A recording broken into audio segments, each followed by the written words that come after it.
I realised something the other day. I've made lots of burger videos in London, but I've never featured a single smash burger. In the past, I've been to places like Bleecker, Burger and Beyond, Honest, and many more. And while they're great, none of them specialise in the smash. It's time to stop giving America all the credit when it comes to thin, crispy smash burgers. The UK might be best known for those thick, juicy pub-style burgers, but we can hang with the best of them when it comes to smashing. So today I've put together a list of 4 spots right here in London serving up some incredible smash burgers. I'm going to visit them all, try their standard smash burger as well as a signature option until I've found what I think is London's best smash burger. And of course I've got some special guests joining me along the way to help me decide. I'm off to the first spot right now, let's go. My first stop of the day is Supernova in the heart of Soho. Now, it's probably not fair to say that they started the smash burger trend in London, but it would be fair to say that they were the ones who kicked it into overdrive. Supernova opened in 2023 to almost immediate viral stardom. I think this happened for a few reasons. Supernova is the brainchild of David Balash and Gabriel Cohen-Elliott. I think that's how you pronounce his name, although I might be wrong. They're 2 savvy restaurateurs behind creme cookies and other buzzy projects. When they first opened, Supernova had limited opening hours and only sold a certain number of burgers per day. The risk of a sellout encouraged people to get here early and queue for a long time in order to get their hands on one of those burgers. All of this combined with their minimalist, social media friendly aesthetic led to a perfect storm of virality. Thankfully, the hype and the queues have now died down a bit, so it's time for me to give Supernova a try and let you know what I think. Okay, so here we have the much hyped smash burger from Supernova. Again, I'm aware that I'm about 3 years late to this one, but Supernova really were those ones who kind of pushed smash burgers into superstardom here in London. So here I have their standard burger. This one set me back, I think, £10. And in terms of smash burgers, it is pretty much what you'd expect. It's 2 smash patties, which I do think is the correct ratio for a smash burger. And when I say smashed, I mean smashed. He was like putting his whole weight on top of this, had this enormous smashy thing. So yeah, these are some thin and crispy burgers. This one just gets hit with some mustard, ketchup, pickles, onions, and cheese. I'm gonna eat these while they're hot because that is crucial for smash burgers, but it's passing the eye test, it looks great. Let's see how we get on.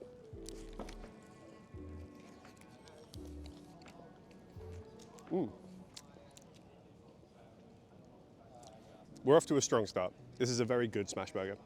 There's a few things that they're doing right straight off the bat. They're using Martin's potato rolls, which aren't that common here in the UK. I think maybe in the last year or two, they've started popping up in more places, but for a while were kind of reserved for either just American places or Shake Shack here in the UK. A potato roll is made with potato flour. It's got this lovely, spongy, soft, pillowy texture, but also can be quite malleable and flexible. It doesn't give too much away. So I think for a smash burger, it's great. It doesn't overpower anything with flavor either. Again, these were smashed to within an inch of their lives. You get these lovely little caramelized, crispy bits on the outside, which is exactly what I want from a smash burger. I would say the patties here are on the smaller side, even for smash burgers. I think it's like maybe 2-ounce patties that are then really, really smashed. So I was worried that maybe the beef flavor wouldn't come through as much, but it actually does. It's still a really savory burger. The patties get seasoned with their own seasoning blend, but it's not doing too much. It's mostly just salt and pepper as far as I can tell. I do think ketchup and mustard is like the ideal condiment blend for a smash burger because it's really not doing too much to take away from the flavors. You get a little sweetness from the ketchup. You get that kind of tartness, acidity from the mustard. Honestly, yeah, like when I think of a smash burger, this is exactly the type of thing that comes to mind, right? It's simple, it's effective, and it's very tasty. So each of the places that I'm visiting today, I'm gonna get the standard burger and then also a speciality burger. For Supernova, the speciality is just the house burger. This one, very similar, again, composition-wise to the standard burger, but instead of that ketchup mustard mix, you're getting their house sauce. Now, I've not tried their house sauce before, so I'm intrigued to see how this compares to the regular.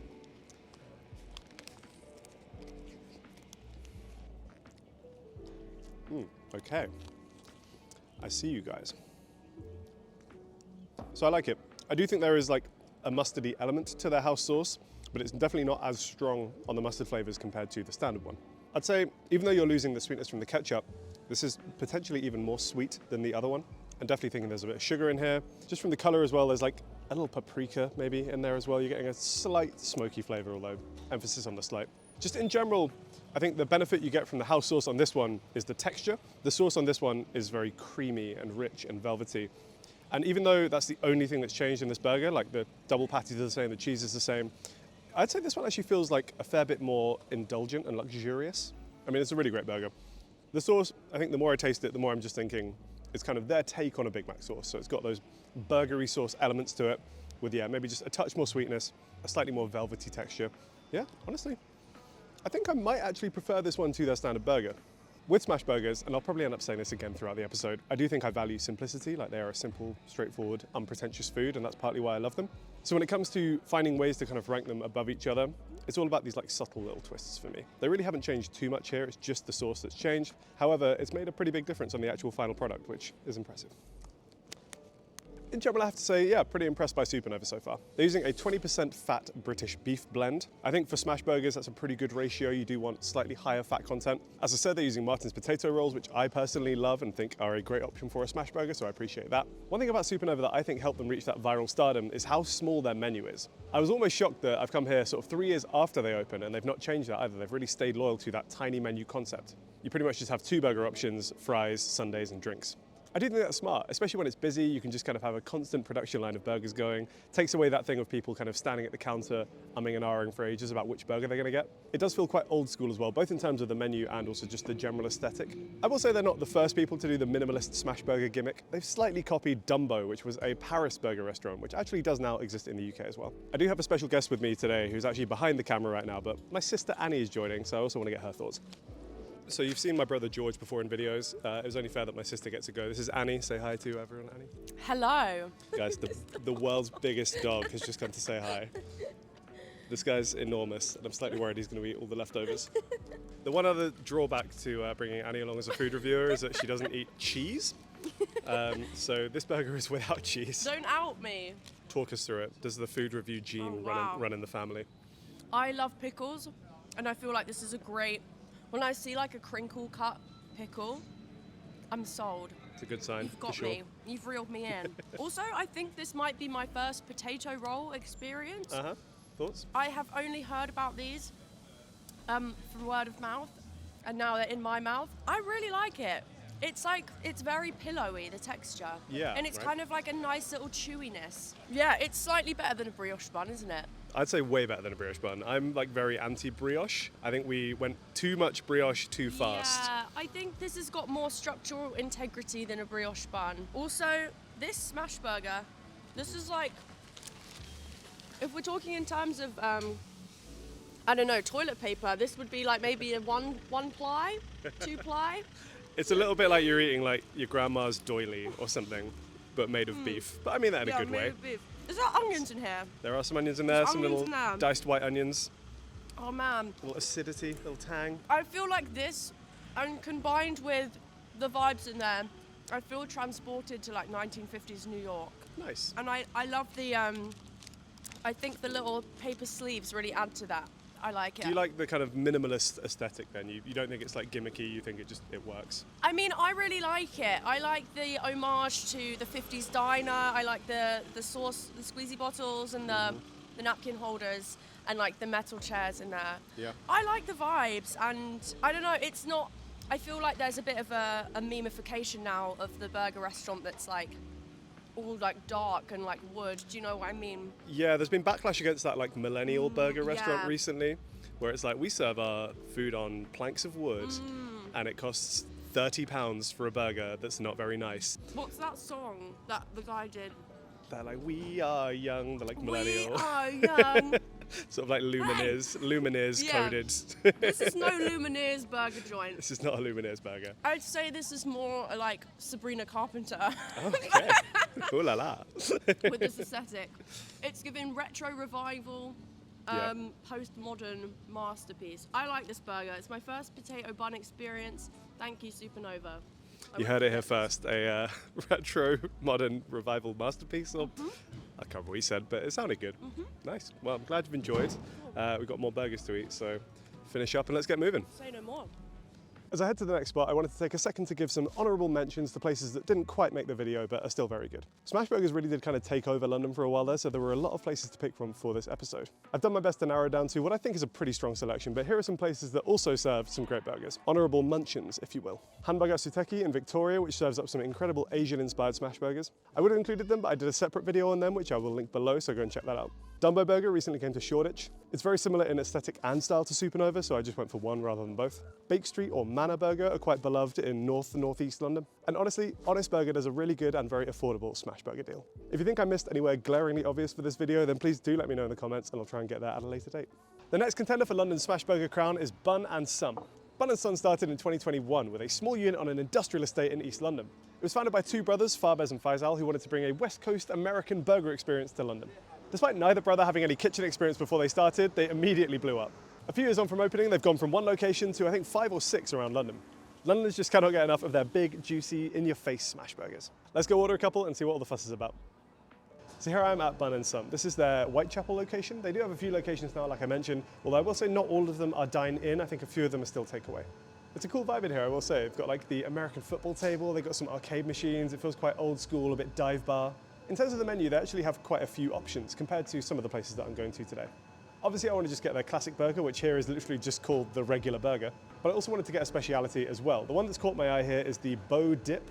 The Bow Dip is named after their original location, which was in Bow in East London. It's kind of like their take on a French dip burger. They start with the same standard burger, but then they add some beef brisket, which is smoked for 12 hours, and also serve it with a pot of beef au jus. That sounds like about as much beef as you can get in one mouthful of food, so I'm going to grab one of those and try that as well. Here we have our food from Bun and Sum. As usual, we'll start with their standard burger, which again, on paper, looks really good. 2 crispy beef patties, a Martin's potato roll, cheese, onions, gherkins, tomato sauce, and mustard. It's a similar formula, or almost the exact same formula to Supernova, so we'll see how it compares.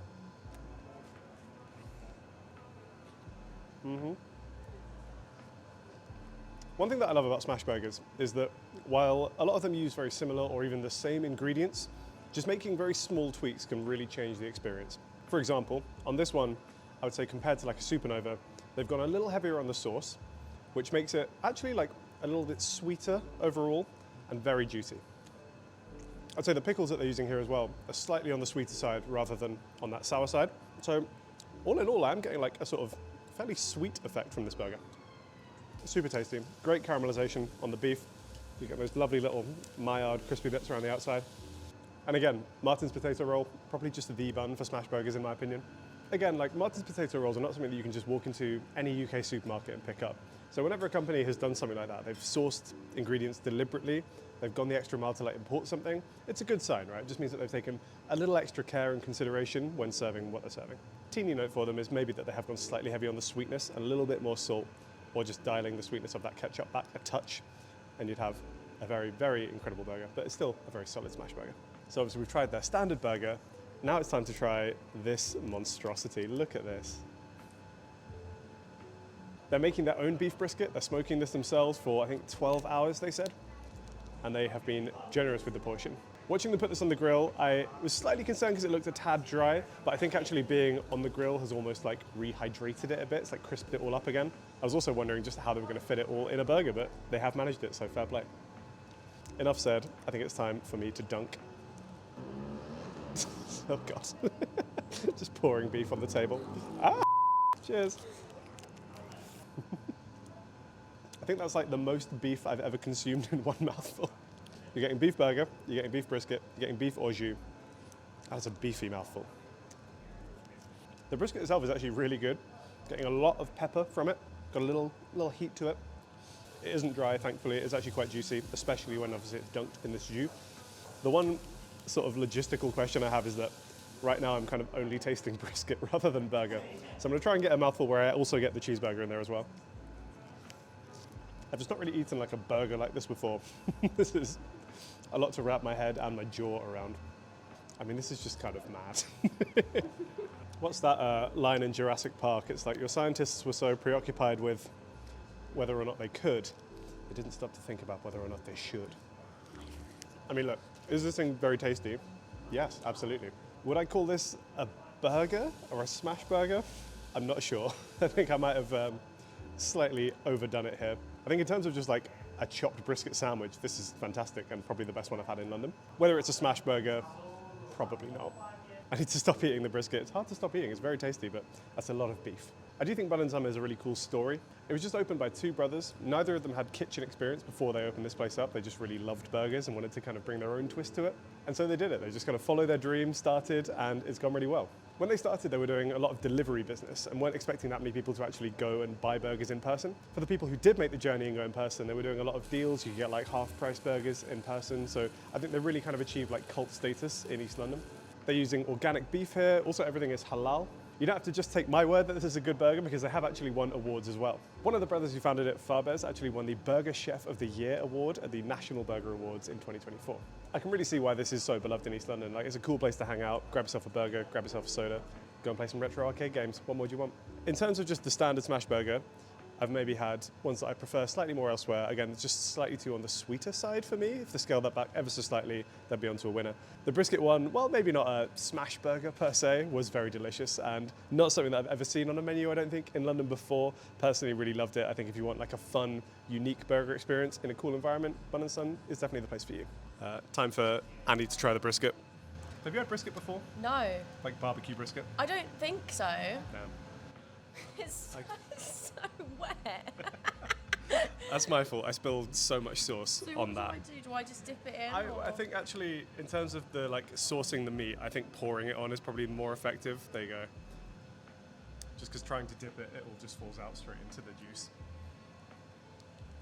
The first thing that's springing to mind is like, I think Henry VIII would have loved this. It's a shame he never got to see this. He never got to come here. He would have loved this. R.I.P. Henry VIII. You would have loved Bun and Sum. It's also the most meat, the beefiest thing I've ever had. It's a beefy boy. And the closest thing I've had to an That's not making the video.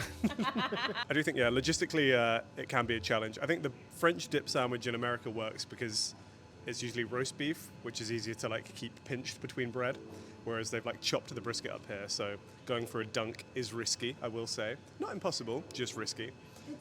It's out of my comfort zone for sure. I feel like when I go to a burger restaurant, I just get a classic burger, no frills. This is very much different to what I would normally order. Up my street. There's still a few nibbles of the classic burger there. Oh yeah, wow. Comparing to, for example, the Supernova burger that we've had today, what are your thoughts? Supernova was more of a spiritual experience for me than this one. I agree what you said about the sweetness. Yeah. The pickles are maybe, you know, when pickles cross the boundary of being too sweet and they become almost like a candied flavour. But I really like it. They're very similar. You've now gone from having no Martin's potato rolls in your life to having two in the space of like a couple of hours. In one day. I can't believe it. I'm going to struggle, guys, to go back to a brioche bun after this experience. I think there's something about the potato that's just so satisfying to eat. It's so like stodgy in a good way. Who doesn't love a bit of stodge? I like this. I think you need these containers because these are some juicy burgers. Trying to serve these on a plate or a wooden plank, I think would be a disaster. You'd be having to repurchase them every few weeks because they'd be sodden through. Well, how much did you pay for all this? It's quite good value, is it? If you sit in. Yeah, so I don't want to say that it's all half price and then it not be, but like I say, when they started, if you ate in person, it was pretty much all half price compared to like delivery apps. Right now, a lot of their regular burgers are also half price here. I don't know if that's permanent, so don't hold me to that. Check before you come. But I do think in general, yeah, if you do like click and collect, like collection deals from there, several locations, it can be pretty good value. Like this regular burger, I think was like £5.75 for like a really nice solid double smash burger, which bit of a bargain. Any closing thoughts on Bun and Sum? Just keep doing what you're doing. I suppose that was my first brisket experience. Again, I don't know, maybe it should have been in your brisket video. This is probably better than the brisket I had from an actual barbecue restaurant in London. Really? So, yeah, so they're doing some stuff right here, I have to say. Again, just thank you, Martin. Thank you, Martin, for giving us the potato roll. Cheers, Martin. This one's for you. Now, while I'm travelling to my next spot, I wanted to tell you about a little travel nightmare I had recently. I was on holiday in Spain and I'd forgotten to sort out a data plan before I went on my trip. Now, I do not speak any Spanish, so without my phone, a simple airport transfer that I think should have taken around 20 minutes ended up taking an hour and a half and costing me a fortune. But I don't have to worry about that anymore thanks to the sponsor of today's video, Nomad eSIM. Nomad is the best way to stay connected when you're abroad. The thing I like the most about it is that you can sort everything out before you leave for your trip. Just download the app, choose a plan, and as soon as you land, you'll be connected. No trying to find airport Wi-Fi, no swapping SIM cards, and no surprise charges. I found Nomad so useful for things like directions, translations, booking taxis, and for messaging so I don't feel too isolated when I'm abroad. Nomad works in over 200 destinations, so whether you're in Europe like myself or traveling somewhere further afield like Brazil or Indonesia, they've got you covered. One other cool feature they've added to their app recently is something called Weekly Wins. Weekly Wins gives you rewards and extra value the more you use Nomad. If you're a frequent traveler, Nomad's especially good because not only are you getting data abroad when you need it, but it's also going to work for you over time. The more you use Nomad, the more value you get. If you're interested in trying Nomad yourself, then I have a couple of great options for you. They're currently offering new customers a free 3-day 1 GB data trial. That way you can try Nomad out at no cost before committing. Or if you want to grab yourself a data plan, you can use the code HARRY to get 20% off. I'll leave links to Nomad in the description so you can go and check them out for yourself. Thank you again to Nomad for sponsoring the video. Now back to it. Some people might tell you that a smash burger can't be a gourmet food, and to them I'd say, haven't you heard? What I've done there is actually a hilarious bit of wordplay because the next restaurant on my list is a place called Herd. They're putting a Michelin twist on burgers, and I've got a friend waiting for me there, so let's go.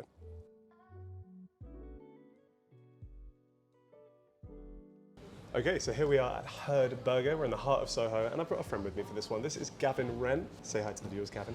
Hi, I'm Gavin. I'm a content creator, and I talk about food policy.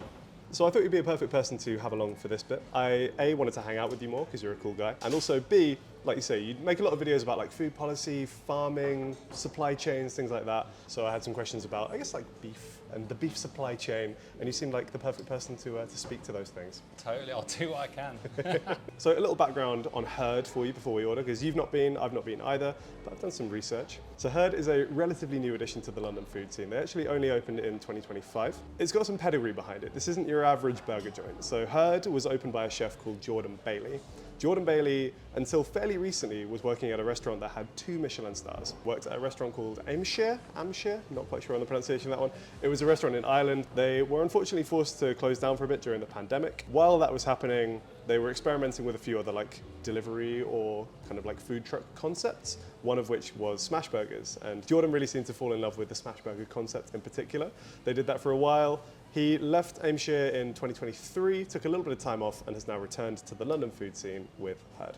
For this video, I'm trying to order just like a standard smash burger at each place, and then the signature burger as well. Looking at the menu, there's some very exciting options here. The ones that are catching my eye, I suppose, are the boring burger, which is just their version of a straight down the line smash burger. Although I will say, you have the option to add caviar here.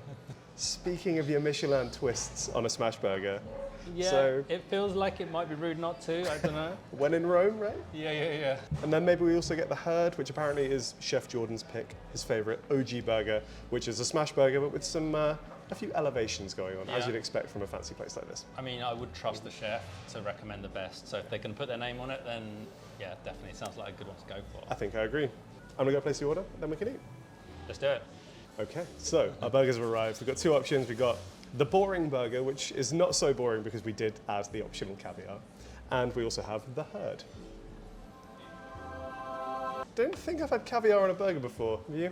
I'm not even sure I've actually ever had caviar before. Okay, thrilled to be popping your caviar cherry if that is the case. Amazing. We'll start with like the classic. If Okay. you're able to try and cut that roughly in half. Don't Caviar. go stealing all the caviar I as was well. going to say, we need to like count the caviar there. I have had caviar once or twice before. Have you? I will say, not always like the biggest fan. I think it's one of those things where I think it's more just like fun to be like, oh, I'm having caviar, necessarily, Yeah, rather than it being like the tastiest thing you've ever had in your life. All right, man, grab yourself a half. Okay. You have to say, it's a beautiful looking burger. Cheers, man. Cheers. Bump. Hey, having a bump, and it is a bump on top, bump. isn't it? So I went for a full mouthful of caviar with that bite. Adds a really interesting like aftertaste. It like comes through like the beef and the cheese and everything hits first, and then the caviar comes through at the end, and it adds like it's like that saltiness. I actually rate that. I think it does actually go together nicely. You're not tasting too much fish, right? Like it's not in your face fishy, it's more just the saltiness. One thing that I find slightly off-putting about caviar is the texture sometimes. It's that sensation of like little balls popping in your mouth. Oh, when you. I'm not always crazy about it, Yeah, but yeah. that wasn't too bad actually. That kind of blended in with the beef and stuff enough. Totally. Chunky pickle. I'm getting some of the crispiness on the edge of the burger as I eat it now as well. Yep. The bun's kind of got a little bit of crispiness on the edge still as well. Some interesting textures going on there. It's not just turned into like a soggy mess. It's retained that sort of a bit of texture and bite. Yeah, I love what they've done with the beef. I watched them make it. They've smashed it into oblivion. It's like, it's thin and crispy, especially around the outside. He was kind of doing like this circular motion on the smash. So it means you've got like maybe even thinner on the outside. So you get these really like lacy edges, which are just pure like caramelization flavor. I'm really into this, man. I like this a lot. So this one is the Herd. This one is a double smash patty, which is their kind of standard smash ratio here. This one has jalapeno hot honey on it. There is some Ogleshield cheese, white onion, Herd sauce, and pickles. Get stuck in. Ooh. Just forward on the jalapeno. That's like straight in there. The first thing you taste is like the jalapeno, Yeah. like before anything else. I saw that on the menu and I wasn't sure if that was going to be like an infusion or what, but I think it's actually this kind of like relishy stuff. Yeah. So there's this like relishy stuff on it. And I think that's kind of a mixture of like, yeah, honey and chopped jalapenos basically. So you are getting quite a hefty whack of that when you bite in. In comparison to the other one where the caviar came through at the end, and this one like really comes up front, because I guess the rest of the burger is pretty similar. The patty, the bun, the pickles. Oh, the sauce. And this one has the herd sauce on it as well. Okay. Which also has a little sriracha in it. So this is like, they're not really advertising it as such necessarily, but it's got a bit of spice going on, this burger. It's got that kind of like chili heat that just warms your mouth rather than hits your throat or anything like that. It's just like a gentle warmth. It's quite Moorish. Like, we're really making light work of these burgers. So I had some like concerns, or maybe not concerns, like thoughts going into this, right? Because for me, smash burgers typically are a very straightforward, unpretentious food. And this is kind of not that. It's a smash burger because, you know, they're smashing the beef and it is like a fairly simple product, but there's a lot of elements in here that are different to how most people are doing smash burgers. The buns that they're using here are from Seven Seeded, or a fancy bakery. They supply a bunch of like Michelin level restaurants in London. The cheese on here, so on the herd burger, they're using Ogleshield cheese rather than just like an American cheese. I was worried that all of these things would add up to like something that doesn't still feel like a smash burger. But I think, in my opinion, this does still distinctly feel like a smash burger, right? Yeah, it ticks all the boxes for a smash burger for sure. And it's always nice when when they've gone to a bit of a different route in how they source things, or when they're just like changing the direction just slightly, but without losing like touch with what the origins of it should be. Yeah. You know? So. Don't forget your day ones. Don't forget where you came from. Yeah. They're also minimum 28-day dry aging their beef. I feel like dry aging can sometimes be lost in a smash burger. I feel like it imparts in like a steak a really strong, like slightly tangy flavor. I don't know quite how much you get from that with a smash burger. Were you kind of picking up on any of that? Yeah, I think it would be hard to determine if that really comes through or not, especially when you're pairing it with such strong flavors with the pickles and the sauces. They're using Kaufman potatoes for the fries. Pierre Kaufman, quite a famous, I believe, Michelin star chef over the years, developed his own brand of potatoes, which are very good for like roasting, frying. Amazing. Turns out they make great chips as well. So speaking of the beef, like I say, British, dry aged, regeneratively, that's a hard word to say, regeneratively farmed. I personally love British beef. So I'm someone who's had like a lot of burgers in the US and a lot of burgers in the UK. Overwhelmingly, I think I've preferred just like the experience and the flavors that I've had in the UK. I would love to like get your thoughts on it. I guess like, are there any major differences between the way that beef is raised in the US and the UK? So yeah, there's a few immediate differences. One of the first ones is simply the breed of cattle. If you're a cattle rancher in Texas, you're going to have very different breeds of cattle to if you're a Scottish farmer with extensive grazed cattle, because different climate, different temperatures, different levels of rain. Then you've got the classic growth hormone thing, which is very contentious, totally banned across the EU, including in the UK. In America, they do use growth hormones in some, not all, cattle, but it is basically like a gym bro being on testosterone. It is literally the same thing. It just helps you build muscle quicker, more muscle, more meat, in a quicker period. Slightly roided up cows in America. Just it basically is. I guess there's something maybe about the diets as well. Like someone said a lot of the British cows tend to be like more grass-fed. American cows are like grain-fed for the most part. Yeah. And also just the way that they're kept as well. So like, I think on average, British cattle are probably kept in better conditions, given a bit more room to walk around, whereas Americans tend to not have that. And particularly with the non-smash burgers that I had in America, so the thicker ones, that's when you maybe taste more of the beef itself. And I just overall don't think it has as much flavor. Where does the herd burger rank among burgers that you've had in London before? This is a really nice burger. I'm really big on flavors. So the way that the different flavors work together, I think we were speaking about this at the start before we started recording, is like the way the flavors balance together, I do like that. There's strength to them. There's like, nothing's getting lost. And yeah, I would rate that pretty damn high actually. Yeah, me too. I have to say I'm really impressed. I had, like I say, some concerns coming in because I want a simple, straight down the line smash burger sometimes. This isn't that, but I have to say, overall it did still feel very much like a smash burger, just done really well. Like it was juicy, it was cheesy, it was meaty. Yeah, no, I'm impressed. What do you think about the caviar? Caviar, I think I could take or leave. Yeah. Yeah, it was fun. If you're going for like a Michelin burger, like treat yourself experience, I think it costs 10 quid to add on a fairly small spoonful of caviar. So maybe only do it if you're either really trying to treat yourself or just really love caviar. Go ahead. I think the burger is still a great burger without the caviar. If you had to choose between one of those two, which one do you reckon you'd go for? For me, in terms of what I want from just like a smash burger, probably just the boring burger. It's familiar, it's a smash burger, elevated, but still like familiar enough. How about you? Which one did you prefer? I actually agree with you on that, because thinking about it, I did like the jalapeno hot honey one, and I kind of like sort of chili jams and those kinds of things. So I thought I would actually really enjoy that.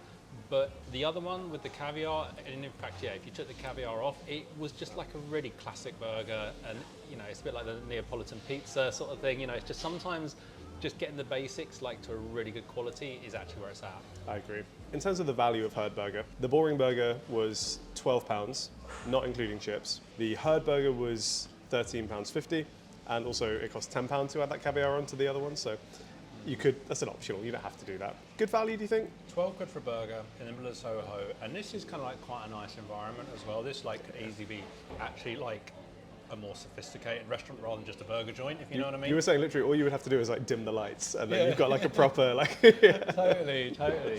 So I reckon that's good value for where we are and what it is. I mean, Definitely. especially for what the ingredients are, where they've been sourced, and the transparency about where things have come from. No, I fully agree. I was kind of surprised. Like when I started doing this video, I was expecting smash burgers on the whole to be cheaper than they maybe are. I do think realistically you're still looking at like £9+ for a smash burger of any kind, let alone like £12 for one here, which was, like I say, using some of the best ingredients around, prepared and conceptualized by Michelin star level chefs. Like, I don't think it's bad at all. Like I said, location as well. Yeah, we're like 2 minutes from Carnaby Street. No, not even that. 10 seconds from Carnaby Street. Totally. Heart of Soho, and like a nice vibe. So, overall, I very much enjoyed my my Herd Burger experience. Yeah, I've enjoyed it too. Yeah, I really appreciate this. This has been a lovely treat. Thank you so much. You're so welcome. Thanks for joining. Cheers, Is there Harry. anything you'd like to plug? Obviously, I'll leave a link to Gavin's stuff in the description. But if you have any specific plugs, then plug away. Just come and check out my socials: TikTok, Instagram, YouTube. The link's in the description below. It's great content. I get a lot of important food world updates from Gavin.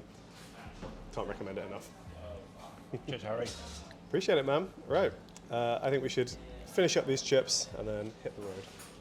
Amazing. Thank you. Cool. Now, I'm obviously spending today eating some delicious smash burgers and hyping up London as a smash burger destination, but I did have a question for myself and I guess for you guys as well, which is, have we reached peak smash burger?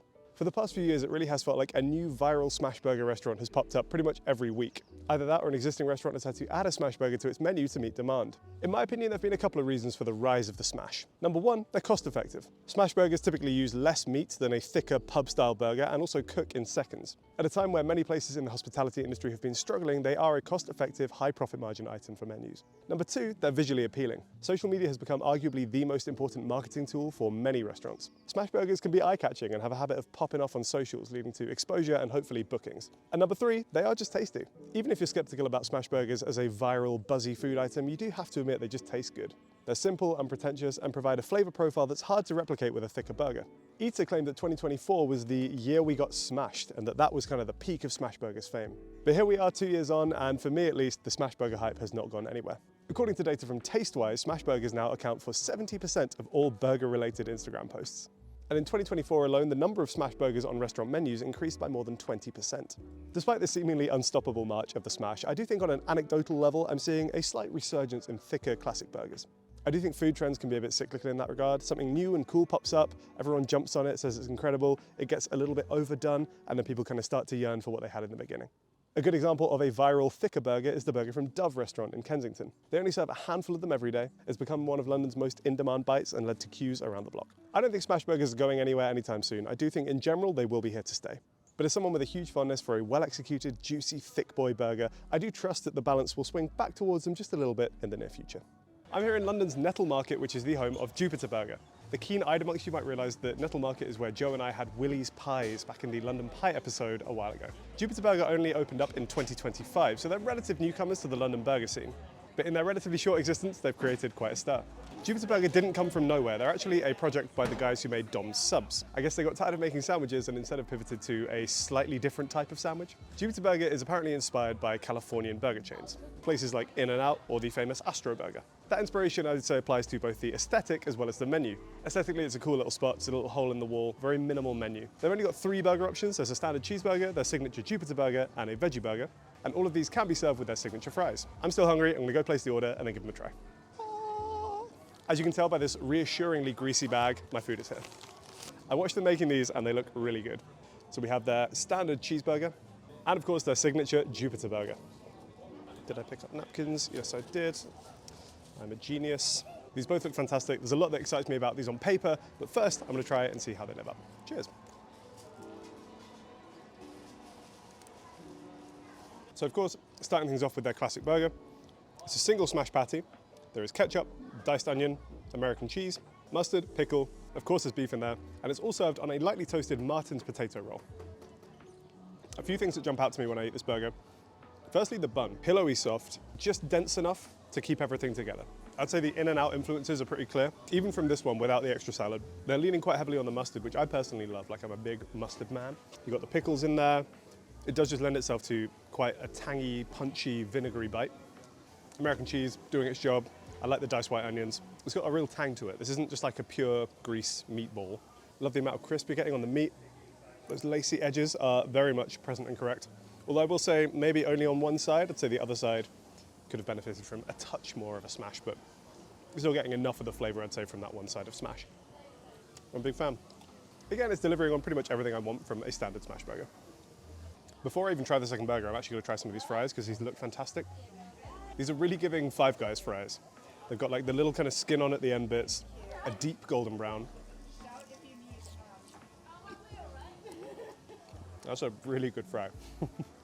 So they're actually taking a lot of care and attention when they're making these fries. They're using Corfin potatoes, nicely salted. These are double fried, so you get that like soft inside, crispy outside.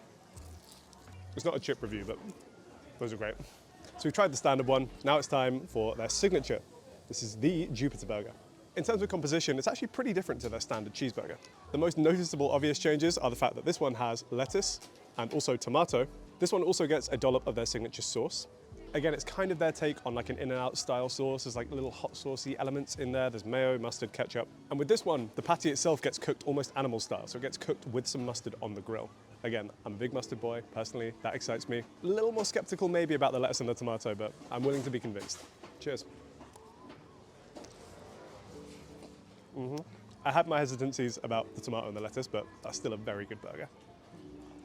So I think, especially when smash burgers are concerned, you don't necessarily need the toppings. You don't necessarily need lettuce, tomato. There are so few places to hide, and I guess so few elements to think about, that adding more can often just take away from that experience of eating what effectively is a very simple, straightforward food. But I do think with this one, it's thought out enough that it's not just derailing the concept of a smash burger. You're still getting the Martin's potato roll, you're still getting that delicious beef that they're using, the pickles, the mustard. The mustard, obviously, you get even stronger on this one because the patty itself is cooked in the mustard. I mean, the tomato is kind of offering so little that I'm thinking, do you even need it in there at all? Like, it's a very thin slice of tomato, and it's just kind of buried beneath all of these various other toppings.